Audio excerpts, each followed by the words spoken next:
One of the leading economic narratives of our times is income disparity, something that economic policymakers here in Korea are certainly trying to grapple with. Right, Korea's income inequality is in fact growing at one of the fastest rates in the world. For more on the effects of extreme wealth concentration and ways to level the playing field, we have our Hwang Ji-hye joining us live from the News Center. Ji-hye, let's start with a look at the level of pay gap here in Korea. Well, Kanyang, to do that, let's first take a look at Korea's Gini coefficient, one of the main measures used to gauge the income gap. Now, based on households in Korea's urban areas, the index widened from 0.25 in 1990 to 0.28 last year. A reading of 0 means complete income equality, so a higher number near 1 indicates a widening gap in earnings between the haves and have-nots. And the pace of growth in the index is what we have to highlight here. A report from the Asian Development Bank shows that Korea's Gini coefficient grew at the 5th fastest rate among 28 Asian countries over a 20-year period beginning in 1990. So, Gia, what is causing the gap?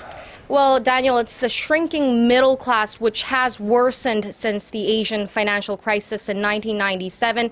Again, if we take a look at the Gini index this time by year, the figure shoots up to 0.28 after the crisis in 1998, which is where it roughly stands today. Experts say massive layoffs during the crisis pushed many of the nation's middle class out of the group.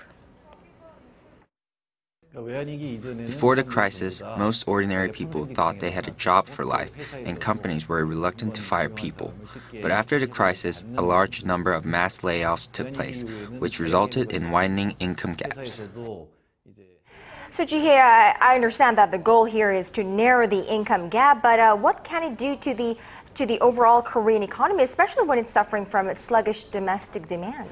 Well, one of the main economic priorities for the current administration is pulling Korea out from the low growth trap, and boosting domestic demand is considered the key for a country that's so dependent on exports, as widely known. And experts say that active private consumption comes from a large and healthy middle income group. They add wealth concentration toward the upper income group does not lead to more consumption, or in other words, strong domestic demand, and that it simply results in capital accumulation.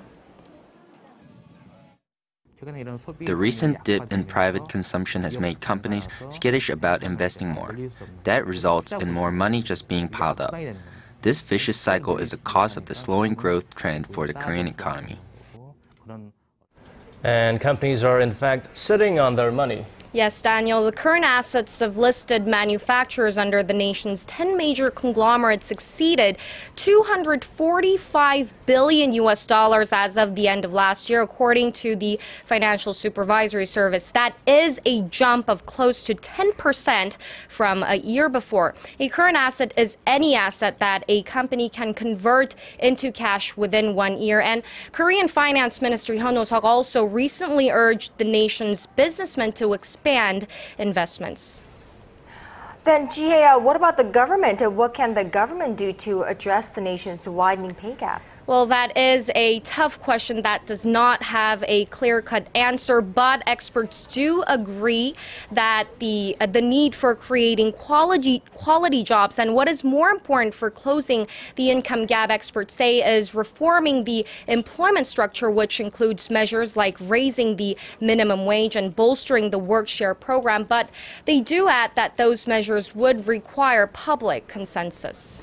All right, Jay, looks like we know what to do. We just need a little follow-through from here on. Thank you for that report.